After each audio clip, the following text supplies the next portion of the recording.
Testing and talking, talking and testing.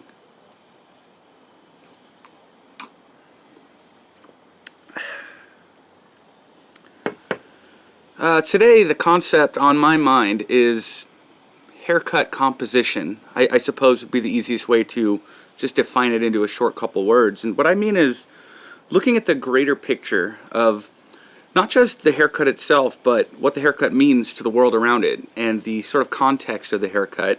So haircut context, haircut composition context. Your haircuts and what they mean to the whole world around them. You see, oh my gosh, coffee is so good right now. When you go to school, you learn to look at hair differently than you used to. And I think what happens all the time in the industry, both in the barbering side and the hairdressing side, is we learn to look at hair not like we used to, not as a client would, and then we forget to look at hair the way a client would, or the way that we used to. You know, we start to become what in the photography world is considered, like in the photography world, they would call a person a pixel peeper. If they take a photo and then they zoom in on it so close and so tight that it's like not even realistic to any use of that photo in the real world, but they look at it so close and so tight to determine how good or bad their gear is, and they call it a pixel peeper, to where, you know, something could look good in the actual general use of the photo, but after they zoom in 50 times and they see dots where they don't want to see dots, or they see imperfections where they don't want to see imperfections, and they go, well, this is just no good. You know, they would call that a pixel peeper.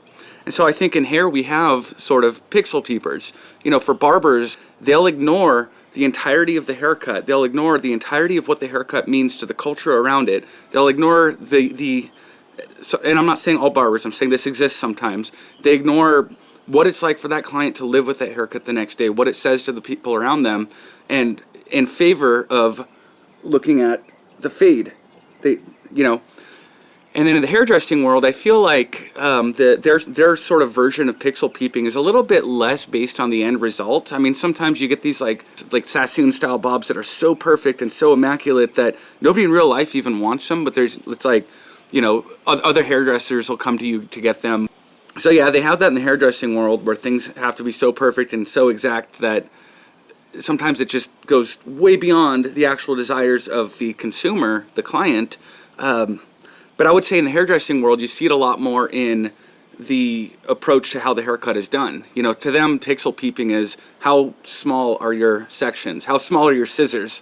And by the end of this video, anybody using small scissors, doing precision bobs, doing clean fades, they're going to hate me. Or maybe they won't, because, you know, I don't mean to say any of this to say that it's bad. But what it is a niche. It's a niche. I don't even know how to say that. It's a small group. It's a small corner of what hair can be and what the industry can offer. It's a small group of clients who actually want these things, because I'll admit there are clients who their bottom line is they want the blurriest fade, they want the cleanest lineup, and, you know, I'm not saying that those people don't exist, so don't try to do the cleanest fade. But point being, we hyper focus on these small aspects of what a haircut can be, and tend to, and a lot of times tend to lose sight of the bigger picture, much like a pixel peeper would do. So there's like a possum or something walking around over there. It's distracting me. Most mornings when I have my coffee out here, there's like squirrels all around, and I feel like, you know, with all the squirrels and birds, I feel like Snow White. Anyways, when we look at, like, if we grab, I don't know, if we grab 10 random hair accounts that have close to 1 million followers, I bet one of them is perfectly clean barber fades. You get like Barbershop Connect, and I think there's that one barber from LA who has like 1 million followers. Like, we get barbers doing these perfectly clean, crisp fades like that. And same thing in the hairdressing world. Maybe we'll find a couple accounts with 1 million followers where they're doing essentially perfect haircuts. However, I think 9 out of 10 of these massive accounts that just, and granted, this is, let's just assume nobody's buying followers or cheating or, you know, any of that. But the thing that people react to is not just the fade and not just how clean the line is cut in that bob. They react to the overall aesthetic, the overall feel of the haircut. And a lot of times when you look at these, so like 9 out of 10 of these massive hair accounts, for one, they're usually not even run by people who do hair. They're run by people who don't think about hair the way that barbers and stylists think about hair.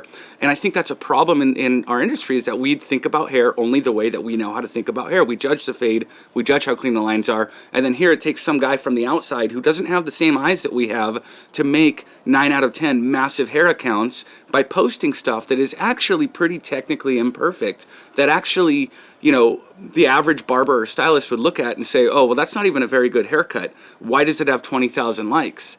It's because people don't look at hair and think about hair the way that we do. They're, you know, not pixel peeping. They're not standing an inch from the painting judging the brush strokes. They're standing back and soaking up the painting, the entire composition of the haircut, and how it fits into the context of how they feel about the world. And so I strongly urge barbers and stylists, step back, get your fade perfect, but then look at the rest of it. Does this piece stick up? If it sticks up, what does that say about the person? If I skip this line right here, what does that say about the person?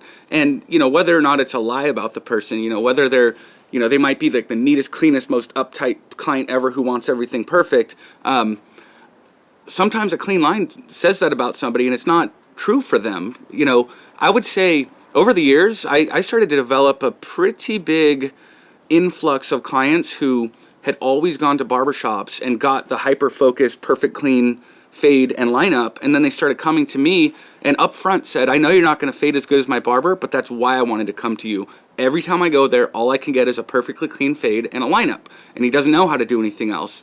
And so I guess sort of subconsciously throughout my career, I've always tried to look at the bigger picture, and truth be told, it's because I can't fade as good as most barbers, and so I never was tempted to try to be the best fader. And, you know, don't get me wrong, when I do happen to do like a really nice fade, I document the crap out of it. I'll take a million pictures of it, I'll post it, because it is something that is hard to do. It's a very respectable, challenging thing to do, but it's not everything. It's, you know, probably 1 out of 20 of my posts is a fade, and like half of them are even focused on the fade. The other half are like, oh, there happens to be a fade there.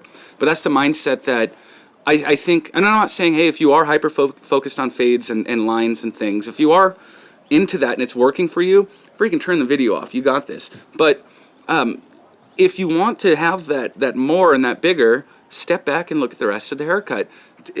Is the weight line here going to make it look 40s versus 20s versus, you know, do you want it to look like a throwback haircut? And so I made a post on Instagram a long time ago about don't count the cords. And let me just explain that really quick. Occasionally I would hear people kind of talk crap on a band that they didn't like, and they go, oh, that band they only play 3 chords. Kurt Cobain only plays 3 chords. He's not that good. And so they're counting the chords and saying this band is overrated because they don't use enough of the notes, you know? And in hair, we tend to do that too. We look at somebody who has a whole bunch of followers and maybe they didn't like put the hardest, cleanest line right here, and we go, oh, well, they're not even that good. But maybe that was what people liked about the haircut. Maybe they liked that it was a statement about, you know, it was kind of aloof and casual, and maybe he got his haircut, maybe he didn't. You know, maybe this is a client who's not super uptight about the way he looks, and maybe the image portrays this whole like feel of like oh, I'm just like this. I'm gonna see if I can be an Instagram model here for a minute.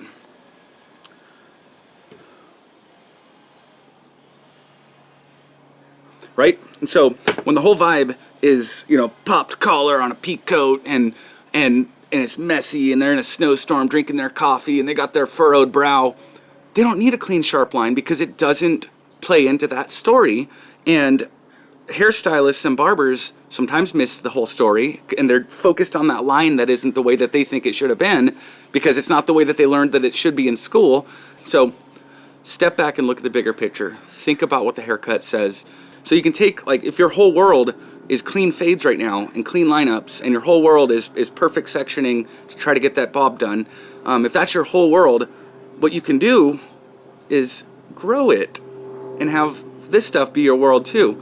So something I would challenge you to do, take something that you feel is in many ways technically wrong or ugly even. So it's something that almost goes against what your tastes are, and try to do it. Try to do it in a way that you like it, that you can make it work.